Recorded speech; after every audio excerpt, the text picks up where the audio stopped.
Give up to Kim Hosking, everybody. Come on, let me hear it!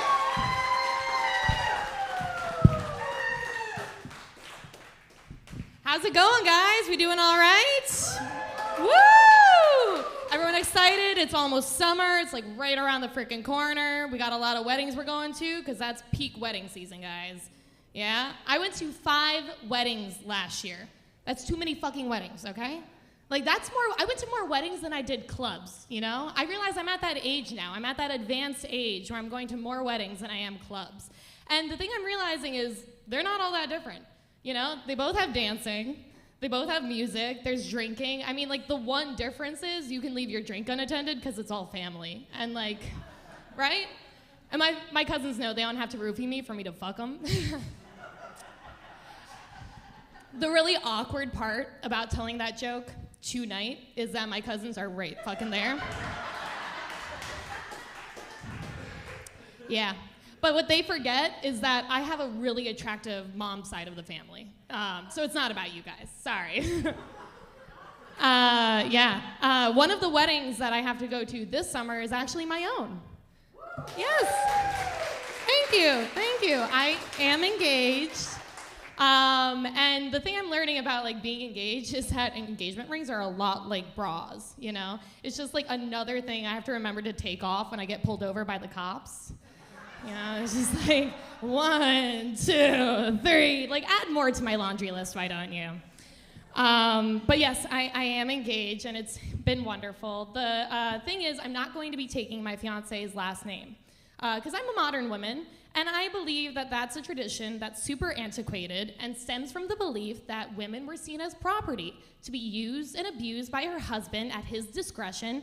And personally, that's just something I feel like we should save for the bedroom. You know? Thank you. Lady in the streets, piece of meat in the sheets. That's how I like to be treated. I think that's appropriate. Yeah, I do have another name that my fiance is adamant I change after we get married. And that is the name that I have for my vagina. Ladies, anyone? Anyone got names for their pussies? Nobody? Come on, you're wearing rhinestone denim jeans. You gotta have something fun under there. I know you do. All right, well, if you want, you can steal the nickname that I have for mine. All right? I decided to name my pussy Trouble. That's sexy, right? That's a hot name. I decided to call her that because 13-year-old boys can't seem to stay out of it. Like, constantly getting into trouble. Ugh. I also have a weird obsession with, like, naming my anatomy. I love naming, like, my perineum, my taint, my gooch, if you will. Anybody? Nobody? Thank you. Yes. The nickname I gave for mine is DMZ. Because it's the one strip of peace and it's just war on either side for me personally. If you don't watch the news, that joke's not gonna be funny to you because you're uneducated. I am getting married, and it's really weird when you try to unify 2 totally different families. Like, I was raised by hippies, and my fiance was raised very Catholic. And as we were like sharing stories of growing up, you start to realize they're not all that different. Like, hippies, we have essential oils. Catholics, they have holy water. Hippies, we pray. I mean, we manifest, and the Catholics pray. Catholics make little boys want to be girls. We're okay with little boys who want to be girls. So it's pretty similar. And we were going through my fiance's family's stuff and all of his childhood things, and his mom was playing that keep or throw away game. And so we were going, keep or throw away. And she came across his christening dress, and she goes, keep or throw away. And then she looks at me, because she knows who I am, and she goes, well, I guess I'm just going to throw this away, because you're not going to baptize my grandchildren. And I go, yeah, especially since I just aborted it, so I can give you the gooey bits if you'd like. We Catholic in the front row, and nobody would like that. That's okay. It's okay. I spend a lot of time on my knees and not for Jesus, so I get you guys. Same peas in a pod.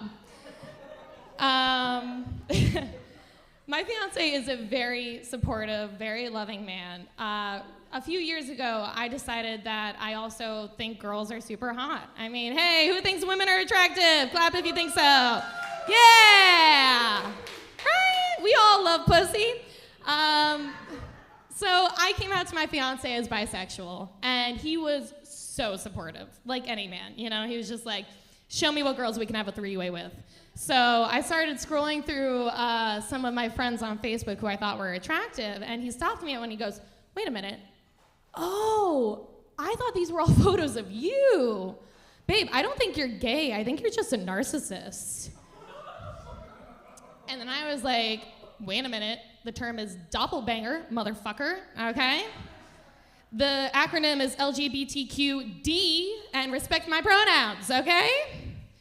I do believe that I was meant to be a whore. Like, I had all of the makings of being a wonderful slut.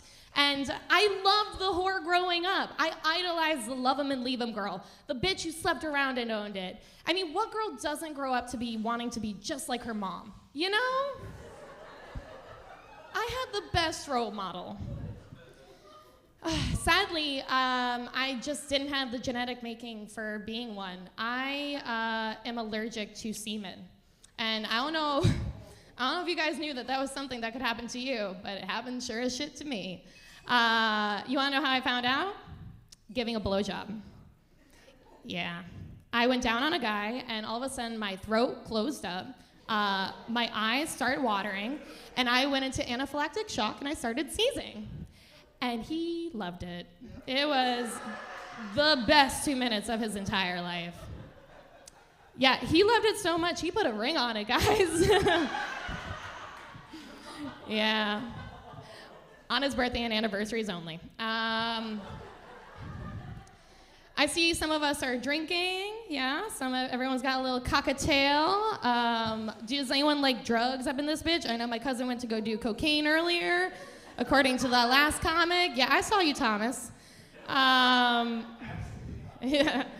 I recently discovered how much I love weed. Anyone smoke weed in the audience? Yeah!